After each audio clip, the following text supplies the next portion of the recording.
We all need it. We can't live without it. Water is the single most important resource on the earth, yet 2.2 million people die from diseases they catch from it every year. So let's explore the topic of waterborne diseases.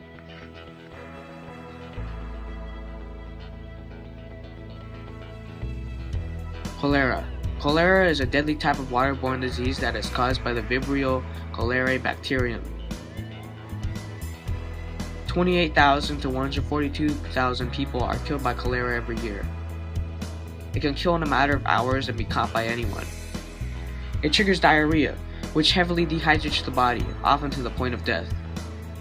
Despite this, only 20% of people who catch cholera will actually develop symptoms, and of that 20%, 80% will experience very mild, non-life-threatening symptoms. It can also be easily treated with oral rehydration salts, which are successful 80% of the time. However, due to lack of medical treatment in affected areas, many people still die from this disease. Typhoid fever. Typhoid fever is caused by the Salmonella typhi bacteria. 5,700 Americans catch this disease each year. 75% of cases are acquired through international travel, as it is most common in non-industrialized countries. When traveling abroad, you should always be vaccinated for typhoid and avoid eating any risky foods or drinks as well. Although it may be surprising, avoiding risky foods is just as important as getting vaccinated because the vaccinations do not always work. Always boil water before you drink it or buy it bottled. Symptoms of typhoid include a high fever of 103 to 104, and weakness, stomach pains, headache, loss of appetite, and sometimes a rash of flat red spots.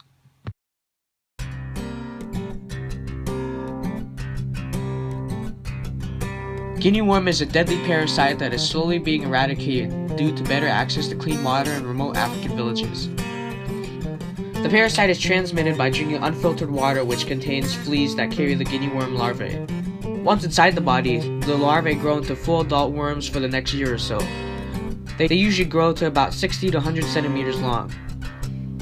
When it is ready to come out, the worm creates a painful blister which bursts in the next 3 days.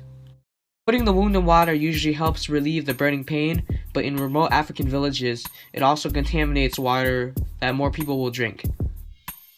Putting it in water also makes the worm come out and release a white liquid that releases millions of young larvae. The grown worm usually moves very little each day and takes weeks to come out, leaving villagers unable to do work during this period. You also cannot build immunity to guinea worm. Arsenicosis.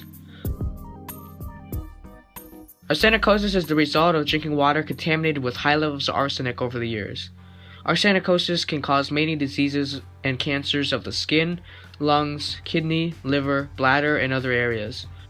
Although bathing in arsenic-rich water does not pose much of a threat, drinking it can cause many health problems. It's been shown to cause blood vessel diseases that lead to gangrene.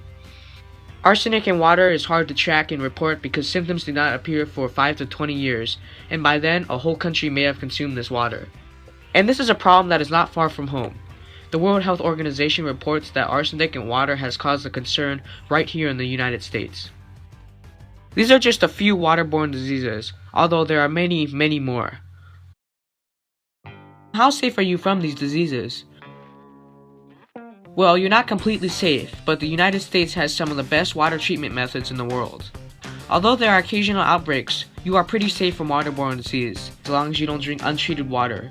Untreated water includes water that comes from a river or a lake.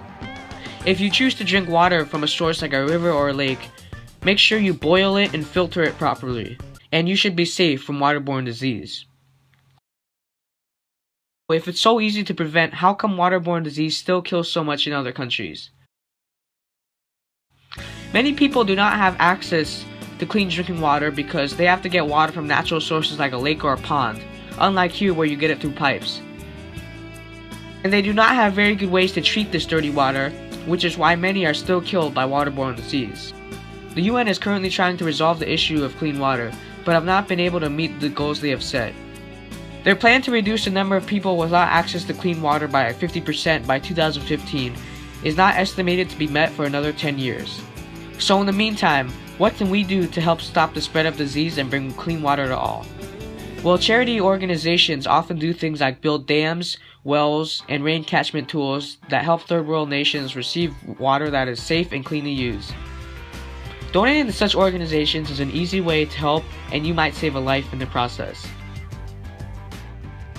So now that you've learned about waterborne disease, it's time to test your knowledge.